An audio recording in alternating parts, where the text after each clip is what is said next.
Գիտության պատմությունը ավելի շատ ձախողումների պատմություն է, քան հաջողությունների։ Այնպիսի ոնց որ աշխարհում ենք ապրում, որ նոր բան անելը ոնց որ շատ կարևոր է։ Մարդը վախենում է ասի, որ ինքը թերություններ ունի։ Այդ թերության տակ ինքը ներկայացնում այնպիսի բաներ, որոնք գուցե մեր հասարակությունում համարվում են թուլություն եւ կարող են շահարկվել։ Մի բալ ցածր ցանալը մեր համար երեխայի համար ձախողում է լինում։ Աշխարհի լավագույն համալսարաններում տարվա մեջ մի քանի ինքնասպանություն է լինում։ Լճացման փուլն է գնում ոչ մի նոր բան չանելու։ Մտեք Հայաստանի ցանկացած կոլեկտիվ, մարդկանց 30%-ը ամբողջ գործը իրանք են անում, մնացած 70%-ը կիսատ, պռատ։ Այդ համալսարաններում ընդունվողները այդ ամոթի զգացումը առանձնապես չունեն։ Փորձագետը այն մարդն է, որը բոլոր հնարավոր ձախողումները ունեցել պրծել է։ Չկա հաջողություն առանց նորարարության, ու չկա նորարարություն առանց ձախողման։ Պատկերացրեք, եթե ինչ-որ մի գիտնական ինչ-որ մի բան փորձել է, չի ստացվել, չէ՞։ Հաջորդ գիտնականը նույն ձևով է փորձում։ Ոչ։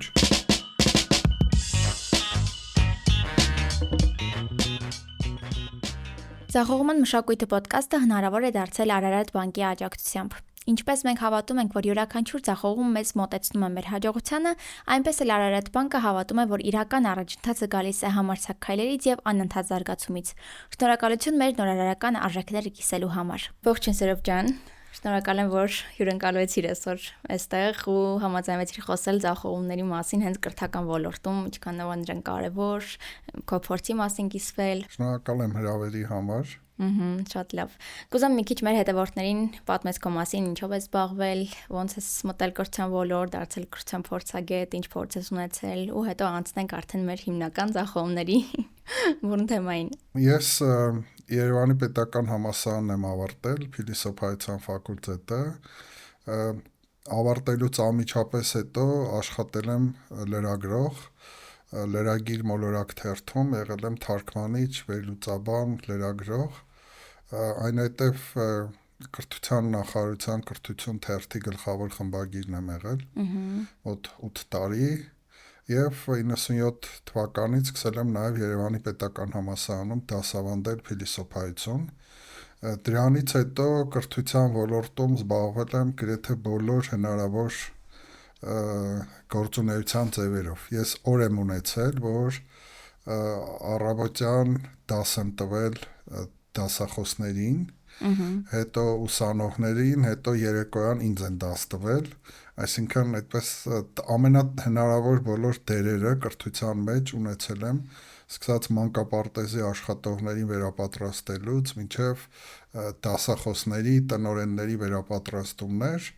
նաև մի շարք գրքերի հեղինակ եմ, հետազոտական ծրագրեր եմ իրականացրել կրթության ոլորտում եւ իրականացնում մոնիտորինգային ծրագրեր, այսինքն տարբեր դիրքերից կրթությունը տեսնելու հնարավորություն եմ ունեցել եւ դա համարում եմ շատ կարեւոր, որ դու կրթության համակարգը տեսնես ու զգաս ոչ թե մի տեղից, մի դիրքից, այլ տարբեր դիրքերից, մի դեպքում որպես վերապատրաստող, մի դեպքում որպես սովորող, մի դեպքում որպես մենթոր, մի դեպքում որպես հետազոտող, հեղինակ, շարքային մասնակից ինչ-որ ծրագրի։ Հիմա ինչ եք դասավանդում։ Հիմա դասավանդում եմ փիլիսոփայության պատմություն եւ նաեւ կրթության փիլիսոփայություն, հասարակագիտության դասավանդման մեթոդներ ու նաև տարբեր դասընթացներ են վարում ոչ ֆորմալ կրթության ոլորտում, քննադատական մտածողության մասին, խնդիրներ լուծելու մասին։ Հետաքրքիր է, ոնց եք կարծում, ոնց որ ձախողումները կրթական համակարգում ինչ դեր ունեն։ Ձախողումները կրթության համակարգում շատ մեծ դեր ունեն, որովհետև կրթությունը ինքնին արդեն առանց ձախողումների կրթություն չի կարող լինել։ Ինչու՞։ Որովհետև կրթության ոլորտում հիմնականում մասնակցում են այն մարդիկ, որոնք դեռևս չգիտեն կամ դեռևս լավ չգիտեն, դրա համար եթե դու դեռևս չիմացող ես կամ դեռևս լավ չիմացող ես, առանց ձախողման չի լինում, որովհետև մարդը ինչպես է ինչ-որ մի բան սովորում, դա իդեալական ձևերով չի լինում, Դա լինում է հետևյալ ձևով, դու ինչ-որ մի բան սովորում ես, հետո կիրառում ես, զգում ես, որ չի ստացվում, հետո փորձում ես էլի սովորես, էլի կիրառես եւ այդպես անընդհատ ձախողումների միջով անցնելուց հետո մի օր հասնում ես վարպետության ինչ-որ մի աստիճանի։ Այսինքն դուք կարծում եք, որ այդ աստիճանը ինչ-որ օր գալիս է։ Այո, ինչ-որ օր գալիս է, կա այդպիսի տեսություն, որը ասում է 10,000 ժամ հետո, այսինքն եթե 10,000 ժամ ինչ-որ մի բանով զբաղվում ես, վերջում դառնում ես վարպետ։ Բայց իհարկե ես այդ կարծիքին չեմ, որ դա այդպես շատ խիստ պետքա որոշվի քանի ժամ, որտեղ նայած ինչ։ Կան բաներ, որ ասենք 1-2 անգամ ձախողվելով արդեն ստացվում է, բայց կան բաներ էլ, որ ամբողջ կյանքում ձախողվում ես ու այդպես էլ լուծումը չես գտնում։ Բայց հիմա գիտեք մեր համակարգը կառուցված է այնպես, որ մարդիկ վախենում են ձախողումներից։ Կրթության համակարգում կա վախ ձախողումների հանդեպ։ Ինչու։ Որովհետև ձախողվող մարդկանց հանդեպ մեր հասարակությունը շատ անհանդուրժողական է։ Եթե մարդը ինչ-որ մի բանում ձախողվում է, իրեն իր վրա ծիծաղում են, ծաղրում են, հա, եւ շատ մարդիկ վախենում են։ Մինչդեռ, եթե դու ուզում ես հաջողության հասնել, պետք է պատրաստ լինես, որ ինչ-որ մի փուլում քո վրա ծիծաղելու են։ Եթե դուք նայեք գիտության պատմությունը, շատ հայտնի գիտնականների վրա ծիծաղել են, ծաղրել են։ Օրինակ շատ հայտնի մի գյուտ կա, չէ՞, ձեռքերի ախտահանման այդ գյուտը։ Դա ծանոթ չեմ։ Այո, այդ շատ կարևոր գյուտ է, որը տեղի ունեցել 20-րդ դարի սկզբում, եւ այդ գիտնականը պարզել էր, որ ծննդատներում նորածինների եւ մայրերի մահացածության ցուցանիշը շատ բարձր է։ Եվ ինքը վարկած էր առաջ քաշել, որ պատճառը այն է, որ բժիշկները, բուժքույրերը, մայրապետները ձեռքերը չեն ախտահանում։ Եվ այդպես ինֆեկցիա է անցնում ու մայրերն ու երեխաները մահանում են, եւ ինքը ներդրեց այդ ձեռքերի ախտահանման մշակույթը։ Եվ փորձարկեց ծննդատներից մեկում ու տվեց շատ լավ արդյունք։ Բայց բոլորը ծիծաղում էին իր վրա, մտածում էին, որ այս մարդը աննորմալ մարդ է, ինչ զավեշտալի պատճառ է գտել մահացածության ձեռքերը չախտահանելը, բայց ի վերջո այդ մարդը հայտնվեց այսպես հոգեկանների հիվանդանոցում եւ շատ դաժան վախճան ունեցավ, բայց եկավ 37 տարի հետո, մոտավորապես իր գյուտից հետո բժշկական աշխարհը ընդունեց։ Եվ այդպես շատ է եղել, այսինքն կա այդ բանաձևը, չէ, որ եթե դու ինչ-որ նոր բան ես անում, քեզ սկզբում ծաղրում են, հետո երկրորդ փուլում ասում են կարող է ինչ-որ մի բան ճիշտ է այդտեղ, երրորդ փուլում նոր ընդունում են։ Դրա համար եւ գիտության պատմությունը եւ կրթության պատմությունը ձախողումների շարք է։ Բայց երբ որ չկա հանդուրժողականություն, մարդիկ գերադասում են ոչինչ չանել, լռել, քողարկել։ Տեսեք, Հայաստանում շատ վտանգավոր է, որ մարդիկ ծածկադմփոց են անում իրենց ձախողումները եւ միայն խոսում են հաջողություններից։ Ինչու՞, որովհետեւ վախենում են, որ եթե ձախողումներից խոսենք, կմտածեն մենք թույլ ենք, մենք խոցելի ենք։ Բայց կան նաև այդպիսի ապացույցներ, որ շատ բիզնես ընկերություններ, որոնք այնքան քաջ են եղել, որ ներդրողների հետ խոսել են իրենց ձախողումների մասին, իրենք շատ արագ աճ են ունեցել, որտեղ երբ որ դու ասում ես, որ ես ունեմ այս ձախողումները, դու կարծես թե խնդիրը դնում ես սեղանի վրա։ Եվ արդեն հայտնվում են մարդիկ, որոնք քեզ օգնում են դրանք լուծելուց։ Բայց երբ որ դու թաքցնում ես քո ձախողումները, դու ըստ էության բացառում ես, որ դրանք մի օր կարող են լուծվել, եւ այդպես այդ ձախողումները կուտակվում են եւ մի օր շատ ավելի մեծ ձախողման ձևով կարող են պայթել։ Կամ էլ ուղղակի լճացման փուլն է գնում ոչ մի նոր բան չանելու, այդ հնի մեջ։ Այո, որտեվ հիմա ցավոք հասարակության մեջ այդ մտայնությունն էլ կա, որ ավելի լավ է ոչինչ չանենք, որովհետև եթե ինչ-որ մի բան անենք ու ձախողվենք, ջարդել են մեր գլխին։ Եվ ես դա նաև ցավոք տեսնում եմ որոշ պետական հիմնարկներում, որտեղ շատ խելացի մարդիկ երբեմն գերադասում են լռել, չասել լուծումներ, տարբերակներ, ինչու, որովհետև իրենք ասում են, երբ որ ես մի բան ասում եմ, ինձ ասում են շատ լավ, քանի որ առաջարկեցիր, դե հիմա արա։ Բայց հետո երբ որ ես անում եմ, ինձ աջակցություն չի ցուցաբերվում, ավելին, եթե հանկարծ ինչ-որ մի բան ձախողվեց, ես դառնում եմ խաղաղության նոխազ։ Իսկ այն մարդը, որը ոչինչ չի փորձում, ինքը այդպես չեզոք մաքուր ստերիլ վիճակում մնում է, եւ դրա համար մարդիկ վախենում են ձախողվելուց։ Այդ ձախողման պիտակ կարելի է ասել, որ ինձ թվում է, հա, միանշանակ ամբողջ աշխարհում էլ կա, բայց շատ առաջատար երկրներ այդ կրթական համակարգում էլ եւ ոչ միայն օրինակ ստարտափ էկոհամակարգում դա կարա լինի, դա վերածել են լրիվ մյուս բևեռ են տարել, որ հակառակը պետքա ոնց որ այդ ամեն ինչին ընդառաջ գնալ, որովհետեւ առանց նոր բան անելու համար, առանց դրանց որևէ նոր բան չենք հասնելու։ Այսինքն հնի մեջ մենք անընդհատ կարանք լճանանք, չգիտեմ, նույն բանը կրկնենք, լավ ստացվի, բայց այնպիսի ոնց որ աշխարհում ենք ապրում, որ նոր բան անելը ոնց որ շատ կարևոր է ու մրցակցային լինում են մարդը, ընկերությունը, չգիտեմ, խումբը, ովքեր որ նոր բաներ են առաջարկում, հենց օրինակ գիտության մասով շատ ոնց որ մեր այդ թեմային կպակ այդ որ էքսպերիմենտներ անելը, նոր բաներ փորձելու համար այդ ձախողվելը շատ կարևոր է ու մեր հիմնական այդ սլոգանը կարելի է ասել, որ չկա հաջողություն առանց նորարարության ու չկա նորարարություն առանց ձախողման, հենց այդ կարելի է ամփոփեն ձեր ասածը, էլի, որովհետև լրիվ դրա մասին էր։ Միանշանակ, տեսեք, երբ որ մենք նայում ենք գիտության պատմությունը, գիտության պատմությունը ավելի շատ ձախողումների պատմություն է, քան հաջողությունների։ Ճիշտ է, մենք խոսում ենք այն գիտնականների մասին, որոնք այս կամ այն գյուտը արել են եւ կարևոր դեր են ունեցել, բայց եթե գիտության պատմությունը լայն նայենք, ամեն մի հաջողակ կամ ինչ-որ մի արդյունքի գյուտի հասած գիտնականի հետևում դարեր շարունակ աշխատել են գիտնականներ, որոնք փորձել են տարբեր բաներ եւ ձախողվել։ Օրինակ կա այդպիսի մի գիտնական Ֆրից Հաբերը, որը պատմության մեջ այդպես երկակի իմաստ ունի, որտեղ ինքը մի կողմից մեր փրկիչն է, որովհետև իր շնորհիվ են ստեղծել արհեստական պարարտանյութերը։ Եթե իր գյուտը չլիներ, մարդկությունը սովիկ դատապարտվեր, որտեղ բնական պարարտանյութերը չէին բավարարում, բայց մյուս կողմից իհարկե Ֆրից Հաբերի ստեղծած այդ արհեստական նյութերը ի վերջո նաև դարձան քիմիական զենքեր։ Օրինակ նույն Ֆրից Հաբերը, որը ըստ էության փրկեց մարդկությանը զուտ գյուղատնտեսական իմաստով, սննդի իմաստով, իրենից առաջ մի քանի գիտնականներ փորձում էին այդ նույն բանը, բայց ձախողվեցին։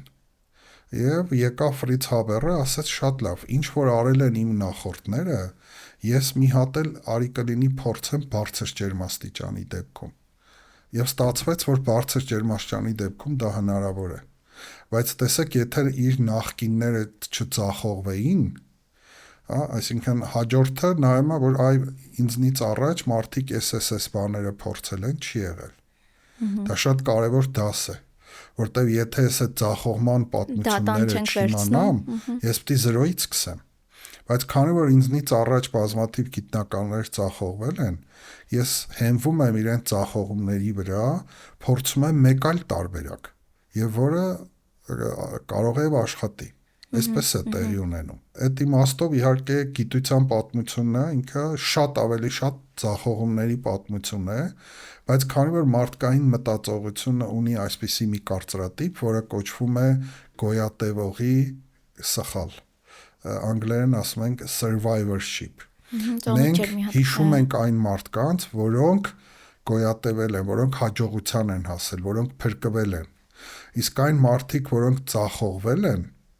բայց ձախողվել են այն իմաստով, որ իրենք էլ են նպաստել այդ հաջողությանը, որտեղ իրենք էլ են փորձել, չի ստացվել, բայց եկել է մեկը, որի մոտ ստացվել է։ Եվ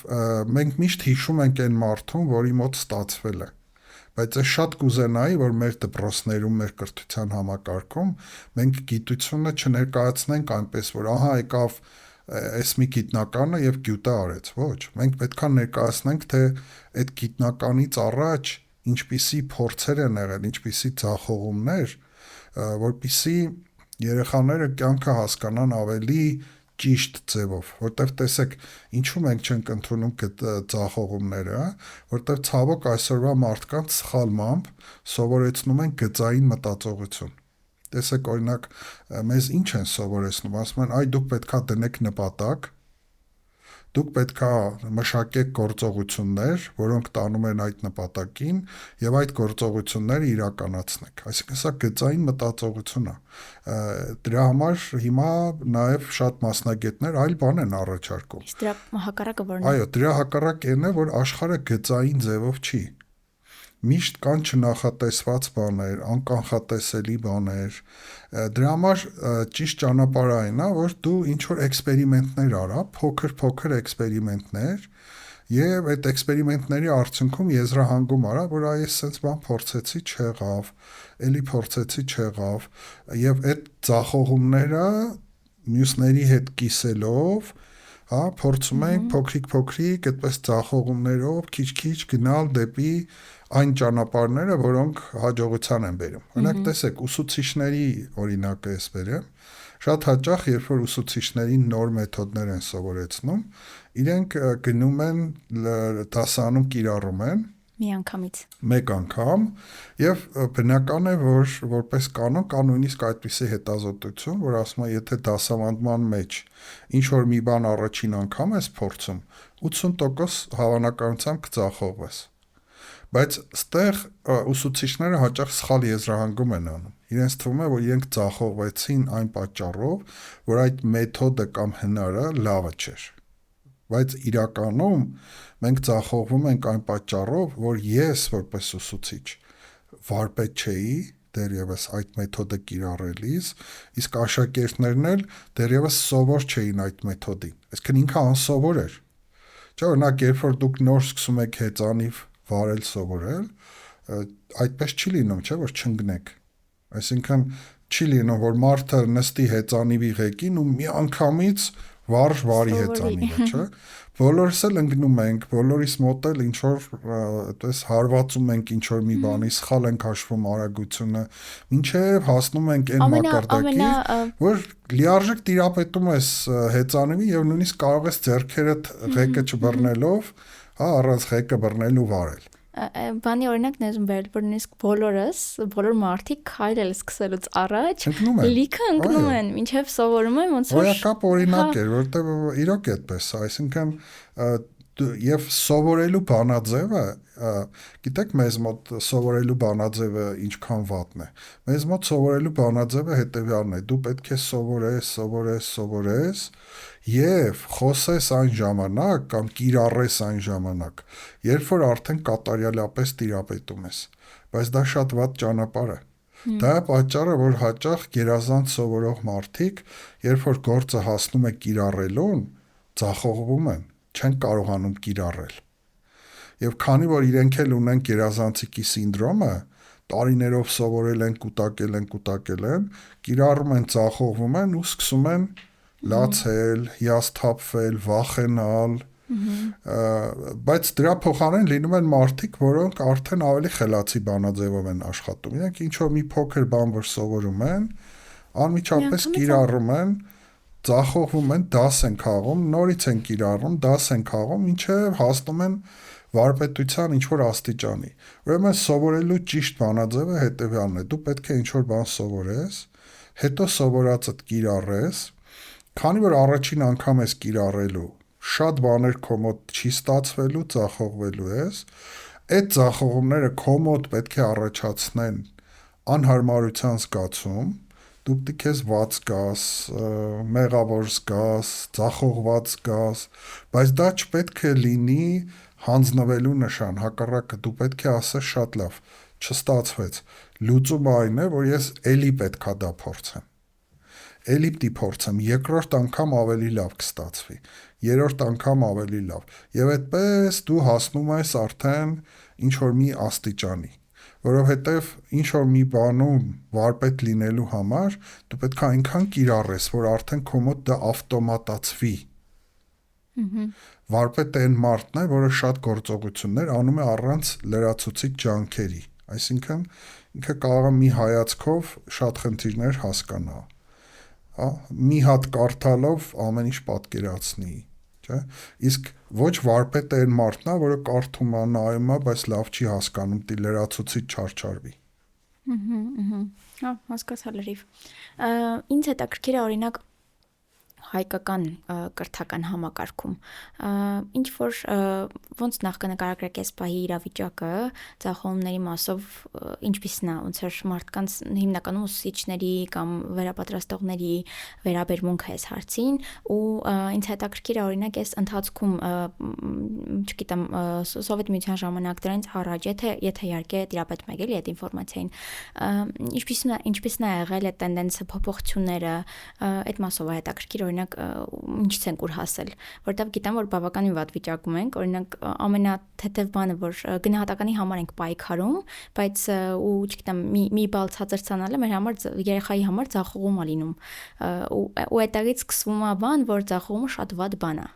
որ ձախողումից պետք է խուսափել, որ ձախողումը ոնց որ ամոթ է, ուզում եմ հասկանալ նախ այս որտեղից է եկել, ինչ կասեք։ Տեսեք, ընդհանրապես հասարակությունները լինում են երկու տեսակի, հասարակություններ, որտեղ գերիշխող արժեք է ամոթը, եւ հասարակություններ, որտեղ գերիշխող արժեք է մեղքը։ Հիմա հայ հասարակությունը, որպես ավելի ավանդապաշտ հասարակություն, միշտ ավելի հիմնված է եղել ամոթի վրա։ Մենք մեզ համար, չէ, մեր շատ քայլերի հիմքում հենց այդ բանն է, որ ամոթ է, հանկարծ չխայտառակվենք եւ այլն։ Եվ սրա վատը որն է, որ եթե հասարակության մեջ գերիշխող է դառնում ամոթը, մենք հնարավորինս փորձում ենք քողարկել, ուրիշների վրա գցել, պատասխանատվությունը։ Իսկ այն հասարակությունները, ավելի արևմտյան հասարակությունները, իրանց մոտ ավելի առաջնորդվում են մեղքի զգացումով, այսինքն եթե ինչ-որ մի բան չի ստացվել, ուրեմն ինչ-որ մեկը մեղավոր է, գուցե ես եմ այդ մեղավորը։ Դրա համար, քանի որ մենք ամոթի հասարակություն ենք եղել, մենք միշտ փորձել ենք ծածկել, քողարկել, ցույց չտալ։ Հիմա մեր կրթական համակարգը այդ իմաստով սովետական տարիներից շատ չի փոխվել։ Այն ժամանակ էլ էին փորձում քողարկել, հիմա էլ են փորձում քողարկել։ Հիմա իհարկե մի բան է փոխվել, որ արդեն տարբեր տեղերից լսել են ձախողման մասին։ Եվ այդպես խոսում են, որ այ պետք է ձախողվել ամոթ եւ այլն, բայց դա դեռևս գործելակերպ չի դարձել։ Ուղղակի ինչ որ հերթապահ բառ է։ Ինչու՞։ Այսօր եթե դուք խոսեք դպրոցների, բուհերի, քոլեջների ղեկավարների հետ, բոլորը կփորձեն ձեզ համոզել, որ հենց իրենց դպրոցը, քոլեջը, մանկապարտեզը, բուհը ամենալավն է։ Ես դեռ չեմ տեսել մի ղեկավար, որը ասի իմ դպրոցի վիճակը լավ չէ։ Իմ համալսարանի վիճակը լավ չէ։ Բոլորը մեզ համոզում են, որ ի տարբերություն մյուսների իրենց մոտ լավ է։ Ինչու են այդպես մտածում։ Ոնց է դա կապված այս թեմայի հետ։ Որովհետև եթե ես որպես տնօրեն իմ վերադասին ասեմ, որ գիտեք, դպրոցի վիճակը շատ վատ է։ Աշակերտները չեն սովորում։ Ուսուցիչները խնդիրներ ունեն, ծնողների հետ դժվար է։ Գիտեք ինչ կասեն Հայաստանում։ Կասեն, եթե չես կարողանում, թող գնա։ Դրա համար, որպեսզի մարդը ինքը հարվածի տակ չընկնի, ինքը ղեկավարին միշտ զեկուցում է լավ լուրեր։ Միայն խոսում է իր հաջողությունները։ Մեր դպրոցը այս շահեց, այն շահեց, այս ունենք, այն ունենք, որպեսզի, որտեվ ով ավելի լավ թագավորին պատմեց իր ձեռքբերումների մասին, այնքան թագավորը իրան բարի աչքով կնայի։ Ով թագավորին պատմեց իր ձախողումների մասին, այդքան թագավորը կասի, այս մարդը ձախորդ փանոսն է, այս ոչ մի հարց չի կարողանում լուծել։ Բայց ինձ համար իմ երազանքի ղեկավարը հենց այն մարդն է, որը նստում է եւ հրապարակային խիզախորեն ասում է մենք խնդիր ունենք։ Եվ օգնեք մեզ այս խնդիրը լուծենք։ Մենք խնդիր ունենք։ Այ սա ինձ համար լավագույն ղեկավարի կերպարն է։ Բայց ես ցավոք սրտի այդպիսի ղեկավարներ գրեթե չեմ տեսնում, որտեղ բոլորը ասում են, հա, խնդիրներ կան, բայց մենք մյուսներից լավն ենք։ Հիմա իհարկե մենք այստեղ չենք կարող այդ մարդկանց մեղադրել, որ այդպես են ներկայացնում, որտեղ դա ունի իր պատճառը։ Ինչու են ղեկավարները միջին մակարդակի վախենում խոսել իրենց ձախողումներից։ Ինձ թվում է, որովհետև իրանցից ավելի բարձր ղեկավար ունեն ու այդ նույն համակարգը, այդ նույն Դու ղեկավարին պետք է լավ լուրեր ներկայացնես։ Տես օրինակ հանդիպած կլինես, որ հարցազրույցներ են մեկ-մեկ մարդկանց հետ անում ու հարց են տալիս, չէ, ասում են, ինչ թերություններ ունեք։ Դու նկատել ես ինչ են ասում մարդիկ որպես կանոն թերությունների շարքում։ Հա, ինչ որ դրական բաներ։ Այնպիսի թերություններ են ասում, որ օրինակ ասում են, ես շատ հազնիվ եմ։ Ես շատ վստահում եմ մարդկանց։ Դա ներկայացնում է որպես թերություն։ Բայց ուզում ես ասես, եթե դու ազնիվ ես կամ մարդկանց վստահում ես, դա թերություն է։ Այսինքն մարդը վախենում է ասի, որ ինքը թերություններ ունի։ Այդ թերության տակ ինքը ներկայացնում այնպիսի բաներ, որոնք գուցե մեր հասարակությունում համարվում են թուլություն եւ կարող են շահարկվել։ Այո, ցավոք մեր հասարակությունում ազնիվ մարդուն կարող են չարաշահել, վստահող մարդուն կարող են խաբել։ Այդ իմաստով է ինքը ասում։ Բայց որպես կանոն, չէ, վստահությունը, ազնվությունը դրանք դրական բաներ են։ Օրինակ կարող է չէ մարդը ասել, օրինակ, չգիտեմ, ես դանդաղ եմ մտածում,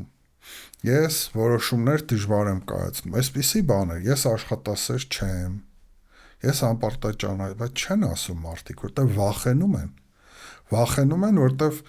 այդ խոսքը կարող է հենց իր դեմ օգտագործվի ինչ-որ մի պահի, եթե ես ասեմ, ես անպարտաճանա չեմ, չէ, իմ թերությունը անպարտաճանաչությունն է, ինչ-որ մի պահի, ինչ-որ մեկը կարող է ասի, դու չեք ասել, որ դու անպարտաճանա չես, բայց ինչ ես խոսում, անպարտաճանաչ մարդը դի հրաժարական տա, վերջ, դրա համար մարդիկ վախենում են իրենց խոցելի լինելը ցույց տալ, բայց բոլորս գիտենք, որ բոլոր մարդիկ խոցելի են, բոլոր մարդիկ ունեն թերություններ, բոլոր մարդիկ ձախողվել են, եթե ինչ-որ մեկը ձեզ կասի, որ ինքը միշտ հաջողել է, դա ինքը սուտ է ասում և դա նաև վատ է, որովհետև անգամ եթե դու մինչև հիմա միայն հաջողություններ ես ունեցել, դա կարող է բերել նրան, որ հենց առաջին անգամ ձախողվես, ինքնասպան լինես։ Հետաքրքիր վիճակագրություն բերեմ, գիտեք, ինքնասպանություն հատկապես որ համալսարաններում է լինում։ Չգիտեմ։ Աշխարհի լավագույն համալսարաններում։ Օրինակ մեր նման համալսարանները Հայաստանի, ես չեմ հիշում վերջի անգամ երբե որևէ ուսանող սովորելու հետ կապված ինքնասպան եղել։ Բայց աշխարհի լավագույն համալսարաններում տարվա մեջ մի քանի ինքնասպանություն է լինում։ Ինչու՞։ Հենց կրթության որովհետև Հարվարդը, օրինակ, ասենք այդ համալսարաններից է Հարվարդը, Ելը, ասենք Հարվարդի համալսարանում ովքեր են սովորում։ Սովորում են աշխարհի ամենախելացի երեխաները, որոնք միշտ գերազանց են ստացել։ Հիմա այս խելացի երեխան ամբողջ կյանքում գերազանցներով եկել է, մեկ էլ ասենք Հարվարդի համալսարանում 3-րդ տարում ինչ որ մի պրոֆեսոր իրեն գերազանց չի նշանակում։ Եվ աշխարհը փլվում է իր համար, որովհետև մինչև հիմա ինքը միայն հաջողություն է ունեցել եւ իրեն թվում է, որ եթե իր գնահատական այս անգամ ցածր է, ուրեմն ապրելը անիմաստ է, որովհետև ինչ իմաստ ունի ցածր գնահատական ստանալ ու ապրել։ Պատկերացնում եք ինչ հիվանդագին եզրակացություն անում ուսանող եւ դիմում է ինքնասպանության։ Մի բան հարցնեմ։ Կամ հարավային այդ Կորեայում, Չինաստանում բուհերի ընդունելության քննություններից հետո արձանագրվում են բազմաթիվ դիմորդների ինքնասպանություններ։ Էլի նույն խնդիրն է, որտեղ ընդեղ էլ ամոթ է, այսինքն եթե դու չես ընդունվել լավ համալսարան, ուրեմն էլ ինչ ես ապրում։ Ումա պետք է կյանքը։ Նոր այնտեղ այսպիսի կեղծ բաներ կան։ Նոր այնտեղ հասարակությունների տարբեր տեսակներից խոսեցիք, որ մեղքի զգացում են եւ ամոթի։ Իմ պատկերացմամբ ոնց որ այդ համալսարաններում ընդունվողները այդ ամոթի զգացումը առանձնապես չունեն։ Այո, իրենց մոտ մեղք է, շատ ճիշտ ասեցիք, այո։ Հեք, ինչու է արևմտյան աշխարհում ինքնասպանությունը ավելի տարածված, քան օրինակ Հայաստանում։ Թեև Հայաստանում ինքնասպան լինելու համար գուցե ավելի շատ նպաստող գործոններ կան։ Այո, եւ կյանքի դժվարությունները, եւ պատերազմը, եւ բազմաթիվ այլ գործոններ, չէ՞։ Հայաստանի կյանքը շատ ավելի ծանր է, քան ասենք օրինակ Ֆինլանդիայի կյանքը, որտեղ ինքնասպանությունները ավելի շատ են։ Ինչու է բարեկեցիկ ապրող ֆինլանդացին ավելի հաճախ դիմում ինքնասպանության, քան ավելի շատ խնդիրներ ունեցող, անձնական կորուստներ ունեցող հայ։ Դիմացկունության հարցը։ Որովհետև մեր հասարակությունում ընդունված է ձախողումների մեղքը գցել ուրիշների վրա։ Այսինքն, եթե ես ձախողվել եմ, մեղավորը իմ քեռին, որովհետև ինքը ինձ փոքր ժամանակ շոկոլադ չի առել եւ ինձ չի օգնել, որ ես գործի ընդունվեմ։ Իսկ իմ հարևանը հաջողությանը հասել, որտեղ իր քեռին պաշտոնյա մարդ էր եւ օգնեց, որ ինքը հասնի հաջողության։ Հետևաբար, եթե ես ձախողված եմ, պատասխանատուն քեռին է։ Ես չեմ։ Դա քեռին ինքնասպան լինի։ Հա, իսկ արևմտյան աշխարհում այդպես չի։ Արևմտյան աշխարհում եթե ես ձախողվել եմ, ինչ քեռի, ես եմ պատասխանատուն։ Դրա համար մարդը իրեն մեղավոր է զգում ձախողման համար ու դիմում ինքնասպանության։ Մեզ մոտ տեղի ունենում այսպես կոչված մեղքի դիֆուզիա։ Այսինքն մարդը մեղքի բաժինը իր վրայից ցրում է այլ մարդկանց վրա։ Մեղավոր են ծնողներս, մեղավոր է քեռին, մեղավոր են ուսուցիչները, երկիրն է մեղավոր։ Բոլորը մեղավոր են բացի ինձանից։ Դա կոչվում է մեղքի դիֆուզիա, մեղքի ցրում այլ մարդկանց վրա։ Արևմուտքում այդպես չի։ Ձախողվել եմ, ուրեմն ես եմ մեղավոր։ Հասկացա։ Բայց այստեղ ուղղակի նաև պետք է այդ ձախողվել հասկացությունը շատ չբացարձակացնել։ Ես էլ եմ ուզում ասեմ, իդեպ ես էլ եմ այդ վիճակում եղել ուսանող ժամանակ։ Գերազանցիկ։ Ես ԵՊՀ-ում սովորելու ժամանակ բոլոր քննություններս եղել են գերազանց եւ մի քննություն ընդամենը 5 տարվա մեջ մի քննություն ստացել եմ 4։ 4-ը այն ժամանակ նշանակում էր լավ։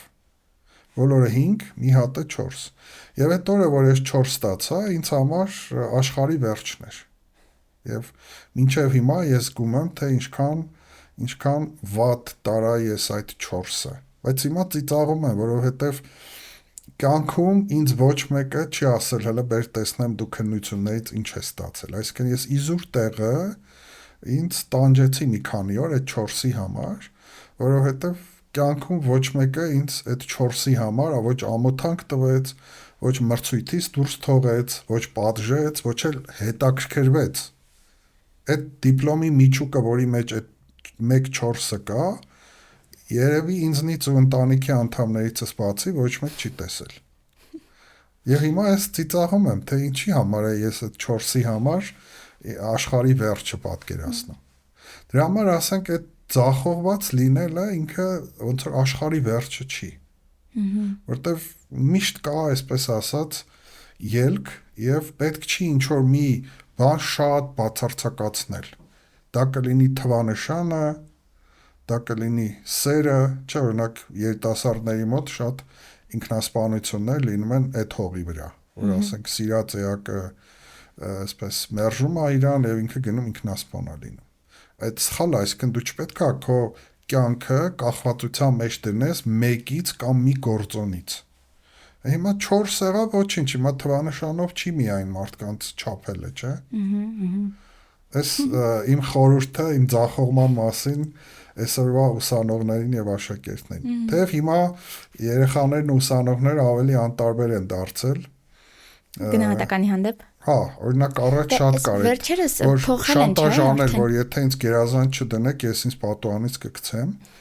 նախկինում կար այդ։ Բայց փոխել են, չէ, արդեն ինչքան գիտեմ, մինչև 5-րդ դասան երեխաները գնահատական չեն ստանում։ Հա, հիմա դե եւ նույն դասանում մնալներ էլ չկա։ Բոլոր թվանշանները համարվում են դրական եւ բոլոր երեխաները փոխադրվում են հաջորդ դասարան, անգամ եթե 1 են ստացել։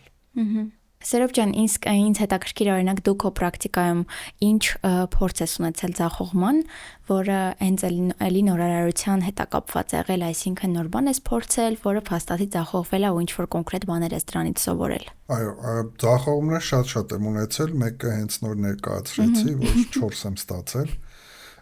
Դա ինձ համար այդ ժամանակ ձախողում չէր, աշխարհի վերջ էր։ Տրագեդիա էր։ Այո։ Բայց ինքը շատ կարևոր էր, որտեվ ինձ համար նաև դաս եղավ։ Ձախողումներ շատ եմ ունեցել, ձախողումներիցս մեկը, որ ունեցել եմ դասախոսի պաշտոնում, եղել է հետևյալի մեջ, որ մի ժամանակ ես շատ ոգևորված էի այդ տեսություններով, որ պետք չի դասախոսություն կարդալ, պետք է գործնական դասեր անել, պետք է ուսանողներ աշխատեն, ոչ թե դասախոսը եւ այլն, եւ այդպես ոգևորված սեպտեմբերի 1-ին մտա լսարան եւ ուսանողներիս ասեցի, որ այս տարի այլևս ոչ մի դասախոսություն չեմ կարդալու։ Իրականացնելու եք հետազոտական նախագծային աշխատանք։ Ես ձեզ բաժանում եմ թիմերի եւ դուք ամեն օր դասի ժամանակ կգաք, թիմերով կաշխատեք։ Կուզեք լսարանում, կուզեք միջանցքում, կուզեք բուֆետում, դուք եք որոշում։ Եվ այդպես սկսեցինք աշխատել եւ ուսանողները գալիս էին դասի, մի մասը մնում էր լսարանում, մի մասը միջանցքում էին աշխատում, մի մասը այլ լսարաններում, եւ հիշում եմ, որ անգամ մեր դեկանն էր նկատել, ասել էր դուք դասի ժամանակ ինչ եք անում միջանցքում, ասել է մեր դասը հիմա այս ձևով է։ ԵՊՀ-ում։ Այո։ Եվ այդպես իրանց տվել էի թեմաներ, գրականություն եւ իրանք պետքա գային այդ նյութերի հիման վրա, մշակեին իրանց նյութերը, եթե հարցեր ունեին, ինձ դիմեին, որտեղ ես այդտեղ կանգնած էի ու հետաքրքրվում էի, ինչ են անում։ Հետո պիտի նաև տանը շարունակեին աշխատել, միմյանց հետո ի վերջո ասենք 2 ամիս հետո պիտի ներկայացնեին իրենց կատարած աշխատանքը։ Երբ որ անցավ 1 ամիս, ինձ մոտեցավ այդ կուրսի լավագույն ուսանողներից մեկը, որը նաև տարիքով էր մի քիչ մեծ մյուսներից ու հասուն տղա էր, ասաց պարոն Խաչատրյան, դուք գոհ եք այս աշխատանքի մեթոդից։ Դե ասեցի շատ, որտեղ տեսնում եմ դուք աշխատում եք եւ այլն, բայց ասեց դա ձեր ներկայությամբ է այդպես երևում։ Երբ որ դուք այդ պահին մեր գլխին չեք կանգնած, գնում եք միջանցք այն մյուս խմբի մոտ կամ այն մյուս լսարանի մյուս խմբի, մենք ոչ մի բան չենք անում։ Բացի այդ, ասեց խմբի անդամների մի մասը գլուխ են պահում։ Իրենք ոչինչ չեն անում եւ իրանց հույսը է նա, որ խմբի 2-3 գերազանցիկները ամբողջ գործը իրենք կանեն եւ վերջում բոլորիս անունից կներկայացնենք։ Եվ այդ խոսակցությունը, որ շատ ինձ համար այսպես սառը ցնցուղի պես եղավ, ես իրոք հավատացի եւ մտածեցի, որ իրոք ես այսպես ասած սխալ եմ թույլ տվել, որ ձախողվել եմ, որովհետեւ նախ ես այս մարդկանց ոչինչ չեմ սովորեցրել։ 1. Այսինքն, եթե ես իրենց ոչինչ չեմ սովորեցրել, իրենք ոնց են տենց միայն ինքնուրույն անելով ամեն ինչը անելու։ Երկրորդը, ես խմբային պատասխանատվության չափանիշներ չեմ սահմանել։ Այսինքն, ես վստահել եմ, մտածել եմ, որ որպես ուսանողներ պատասխանատու հնարավոր է կանեն, որ իրենց խումբը լավ լինի, բայց պարզվում է, որ պետք է ինչ-որ աշխատանքի չափանիշներ դնել։ Ես նաև չեմ դրել վերահսկողության միջոցներ, որպեսզի ես տեսնեմ ովքեր ինչ ծավալով են ներգրաված։ Որովհետև կա այդպիսի մի էֆեկտ, որը ասում է, որ երբ որ մարդիկ աշխատում են խմբերով, կա ռիսկ, որ խմբի յուրաքանչյուր անդամ իր կողմից մաքսիմումը չդնի այդ խմբի մեջ։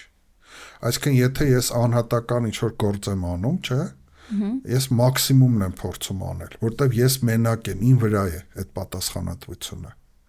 Բայց երբ որ այդ գործը անում ենք 6-7 հոգով, պարզվում է, որ այդ 6-7 հոգուց յուրաքանչյուրը մտածում է, ասում է, դե թող իրանք անեն, ես ինչի եմ ինձ կոտորում։ Այսինքն ինքը սկսում է իր էներգիան խնայել եւ իր ջանքը չդնել։ Հիմա այսինքն այս օրինակի վրա ես ձախողվեցի եւ հասկացա, որ երբ որ ինչ-որ մի բան անում ես, բոլոր հնարավոր տարբերակները պետք է հաշվարկես։ Իհարկե, այն ինչ որ ես անում էի, ինքը սխալ չէր։ Իմ ձախողումը այն էր, որ ես այդ քայլերի համար, այսպես ասած, հստակ մոտեցումներ, հստակ լուծումներ չէի տվել։ Այսինքն ձախողումը իմ մոտ էր։ Եվ ճիշտ կլիներ, որ ես սկզբում իրենց ինչ որ բաներ նախ սովորեցնեի, այսինքն ճիշտ չէր ընդհանրապես դասախոսություն չանելը։ Որոշ չափով պետք էր անել։ Հաջորդ սխալը, որը հաջորդ ծախողումը, որից ես դաս քաղեցի, այն էր, որ ես պետք է դնեի խմբային պատասխանատվություն, որը ինձ պետք է օգներ հասկանալ, թե խմբի յուրաքանչյուր անհատ կոնկրետ ինչ է անում։ Ինչ արել։ Այո։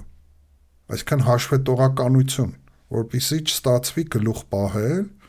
չէ, օրինակ մեր հասարակության մեծ խնդիրներից մեկն է։ Մտեք Հայաստանի ցանկացած կոլեկտիվ, մարդկանց 30%-ը ամբողջ գործը իրանք են անում, մնացած 70%-ը կիսատ, պռատ, ձև անելով, բայց այդ ամբողջ լուծը քաշում է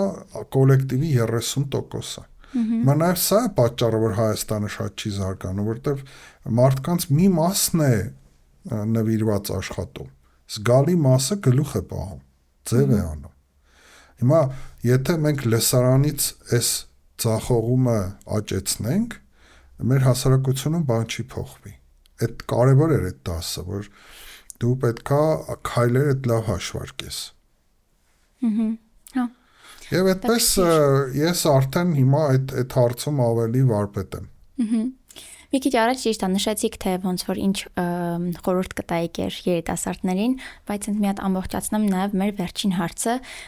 ինչ խորհուրդ կտաք այն երիտասարդներին, ովքեր հենց այս պահին այդ ցախողման փուլի մեջ են գտնվում։ Նախ ասեմ, որ կյանքի լավագույն կողմերից մեկը այն է, որ ցախողումները չեն կարող լինել շարունակական։ Միշտ ինչպես ասում են, գիշերվան հաջորդում է ցերեկը։ Այո, նույնը կյանքում է, այսինքն չի կարող լինել անverջ ցախողում։ Իհարկե, եթե դու ոչինչ չանես, կարող է լինել։ Բայց օրինակ, եթե ինչ-որ բաներ փորձում ես, չի ստացվում, ուրիշ բան փորձի։ Ոչ թե անընդհատ նույնը շարունակի, հա։ Ամեն անգամ դու պետք է ցախողվես տարբեր ձևով։ Բայց այն մարդը, որը ցախողվում է միշտ նույն ձևով, այդ շատ վատ ցախողում է, որտեվ ինքնին ցախողումը լավ բան չի միայն։ Խելացի ցախողումն է լավ բան։ Չէ, եթե ասենք ես մի անգամ մի բան արեցի, ցախողվեցի, երկրորդ անգամ նույն բանը անեմ, ցախողվեմ, արդեն ես մեղավոր եմ այդտեղ։ Ես չեմ կարող ասեմ դե ինչ անեմ ես, չէ, որտեվ երկրորդ անգամ մի բանը արեցի, փորձեցի այս ճանապարհով գնալ, տեսա փակ է, ես ինչ պետք է անեմ, դի մտածեմ այլընտրանքային ճանապարհ։ Եթե ես էլի նույն ճանապարհով գնամ գլուխս տամ պատին, երրորդ անգամ գնամ, չորրորդ անգամ ու հետո անիծեմ իմ կյանքը, լավ չի։ Դրա համար ցախողումը ինքը կրեատիվ պետքա լինի։ Ամեն անգամ հարգելի երիտասարդներ, ցախողվեք յուրովի, նոր ձևով, որովհետև պատկերացրեք, եթե ինչ-որ մի գիտնական, ինչ-որ մի բան փորձել է, չի ստացվել, չէ՞։ Հաջորդ գիտնականը նույն ձևով է փորձում։ Ոչ, ինքը փորձում է այդ նույն բանը մեկ այլ միջավայրում անել, մեկ այլ ջերմաստիճանի, մեկ այլ ճնշման տակ անել, որտեղ թե նույն բանը արել ես չի եղել, չէ՞, ուրեմն ինչ որ մի բան դի այլ ձևով փորձես։ Մա այդ խորհուրդը կտայի, որ նույն ձևով հանկարծ չձախողվեք, որտեղ այդ դեպքում իրոք կդառնաք արդեն պրոֆեսիոնալ ձախորդ։ Բայց եթե դուք մի բան փորձեցիք չեղավ, միշտ մտածեք, էլ ինչ կարելի է անել, ուրիշ ոնց կարելի է, ուրիշ ինչ կարող, էլ ինչ ինձ մոտ կստացվի։ Կարող է դուք ինչ որ մի ոլորտ սխալ եք մտել, դա ձերը չի։ Դրա համար եք ցախողվում։